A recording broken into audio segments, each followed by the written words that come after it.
Hello hello everyone. विद्यार्थियों, Tangent Academy maths YouTube channel आप सभी बच्चों के लिए थ्री डायमेंशनल ज्योमेट्री से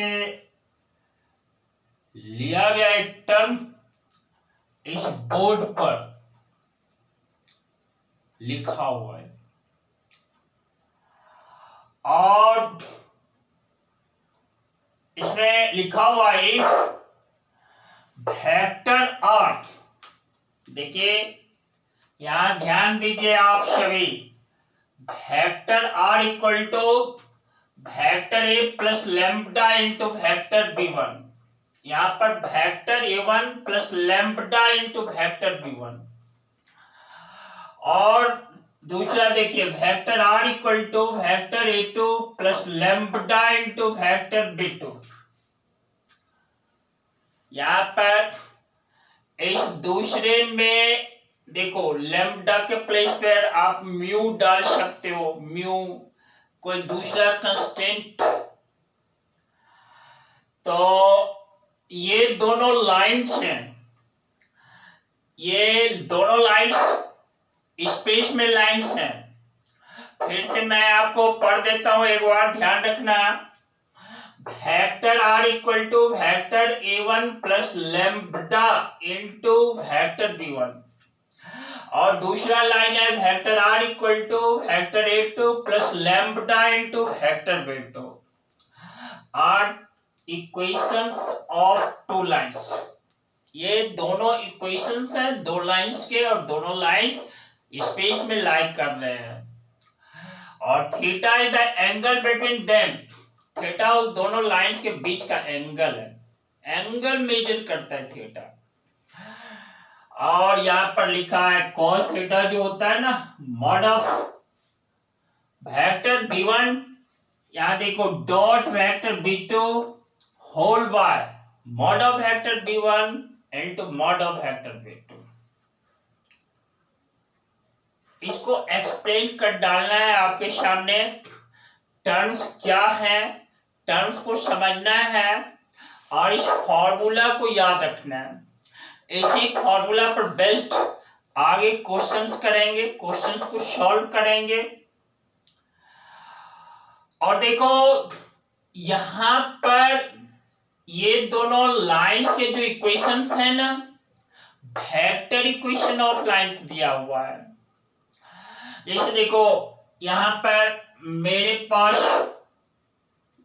एक लाइन L है, दूसरा लाइन देखो M है, लेट कर लिया। और इसी दो लाइंस के बीच का एंगल थीटा है, ये थीटा है। देखो, इस लाइन L पर एक पॉइंट A है और इस पॉइंट A का ही ये पोजीशन वेक्टर वेक्टर A1 है, वेक्टर A1 है। ये देखो वेक्टर B1, वेक्टर B1 उस लाइन का डायरेक्शन देने का काम करता है। और यह वेक्टर B1 क्या है, इस लाइन L के पैरेलल एक वेक्टर है। और जो वेक्टर B1 है, और इसका काम क्या है, अभी तुरंत बोला, यह वेक्टर B1 लाइन L का डायरेक्शन देता है। सिमिलरली देखो, एक पॉइंट B2 है और यह पॉइंट B2 नहीं, सिंपली B।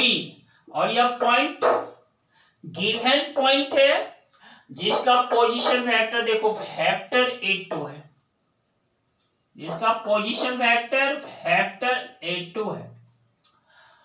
और ये देखो वेक्टर B2, वेक्टर B2 एक वेक्टर है जो लाइन M के पैरेलल है। वेक्टर B2 एक वेक्टर है जो लाइन M के पैरेलल है। और यह वेक्टर B2 लाइन M का डायरेक्शन देने का काम करता है। यह पॉइंट A और पॉइंट बी का पोजीशन वेक्टर वेक्टर A1 और वेक्टर A2 है। देखो इस पॉइंट ए से लाइन L पास करता है और इस पॉइंट बी से लाइन M पास करता है। रही बात यहां पर लैम्ब्डा, ये ध्यान देना, यह लैम्ब्डा, लैम्ब्डा क्या है? स्केलर क्वांटिटी है जो रियल नंबर्स में बिलोंग कर रहा है। तो इस सारे टर्म्स को मैंने समझा यहां पर। और अब हमें यदि थीटा फाइंड करना हो हम cosine of angle theta find करेंगे।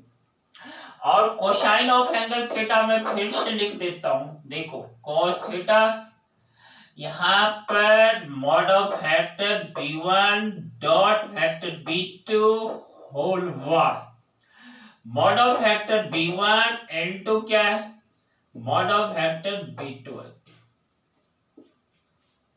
ध्यान देने की बात है, ये वेक्टर B1 वेक्टर B2 इसी तो वेक्टर की जरूरत है एंगल थीटा फाइंड करने के लिए। और ये जो वेक्टर A1 है ना और वेक्टर A2 जो position vector of the point A और पॉइंट B है, कोई जरूरत नहीं है to find the angle, angle को निकालने के लिए।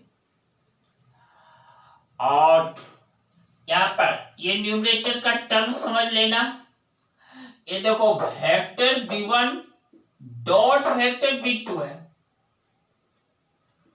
ये vector B1 dot vector B2। आप जानते हो दो वेक्टर का प्रोडक्ट दो टाइप के होते हैं, एक स्केलर प्रोडक्ट है, दूसरा हमारा क्या है, वेक्टर प्रोडक्ट है। स्केलर प्रोडक्ट को ही डॉट प्रोडक्ट भी बोलते हो ने, और वेक्टर प्रोडक्ट को क्रॉस प्रोडक्ट भी कहते हो। इस तरह से vector B1 dot vector B2 यानी दो वेक्टर्स के बीच का डॉट प्रोडक्ट निकालना है, ये न्यूमरेटर वाला टर्म। और ये क्या है, यहां पर देखो ये वाला टर्म ध्यान देना, mod of vector B1, vector B1 का मॉड, और ये mod of vector B2, vector B2 का मॉड, दोनों का मल्टीप्लिकेशन है डिनोमिनेटर में। और आउटसाइडर वाला ये जो मॉडुलस साइन है ना, या मॉडुलस क्या करता है, राइट साइड के टर्म को पॉजिटिव कर देता है। राइट साइड का टर्म ज्यों ही पॉजिटिव होता है तो देखो cos थीटा जो होता है ना, यहां पर एक पॉजिटिव क्वांटिटी, पॉजिटिव नंबर। इस तरह से थीटा जो है ना बिलोंग्स करता है फर्स्ट क्वाड्रेंट में। कहां बिलोंग्स करता है, बिलोंग करता है फर्स्ट क्वाड्रेंट में। और थीटा फर्स्ट क्वाड्रेंट में बिलोंग करने का मीन्स है थीटा 90 डिग्री प्लस है, 0 डिग्री से ग्रेटर है, या 0 डिग्री भी हो सकता है। तो वह 0 डिग्री कब होगा, जब vector B1 dot vector B2 देखो क्या हो जाए, cos थीटा, देखो cos थीटा यदि यह 0 हो जाए तो थीटा 90 डिग्री के आसपास हो, 90 डिग्री होता है। तो ये एक बार फिर से समझ लो, यहां पर देखो यदि cos थीटा का वैल्यू 0 से ग्रेटर और 1 से लेस है, 1 से लेस है, तो थीटा मेरा क्या है, थीटा मेरा फर्स्ट क्वाड्रेंट में बिलोंग करता है। लिख दिया, थीटा मेरा फर्स्ट क्वाड्रेंट में बिलोंग करता है। दूसरी बात, यदि cos theta, if cos theta मान लो 0 है, थीटा मेरा 90 डिग्री है, इट मीन्स दोनों लाइंस एक दूसरे पर परपेंडिकुलर हैं। फिर देखो इफ cos थीटा 1 है, cos थीटा क्या है 1 है, therefore थीटा क्या है, थीटा 0 डिग्री है। और यदि दोनों लाइंस के बीच का एंगल 0 डिग्री हो जाए या 0 रेडियन हो जाए, मीन्स क्या है इसका, दोनों लाइंस एक दूसरे के पैरेलल्स हैं। विद्यार्थियों आज की क्लास में मुझे इस सारे टर्म्स को समझा देना था, मकसद मेरा यही था। जस्ट अगले क्लास में हम जो आएंगे इस पर क्वेश्चन सॉल्व करने का काम करेंगे। आप इस फॉर्मूला को याद रखना और एक बार सारे टर्म्स को अपने आप के साथ रिकॉल कर लेना। इसी के साथ आप सभी बच्चों को बहुत सारा धन्यवाद, लॉट्स ऑफ थैंक्स, दोनों हाथ से मैं धन्यवाद देता हूँ। और अपने आप को पॉजिटिव सोच के साथ बढ़ाते रहना, आगे बढ़ाते रहना, रुकना नहीं, ताकि सफलता आपके साथ हो। Very good.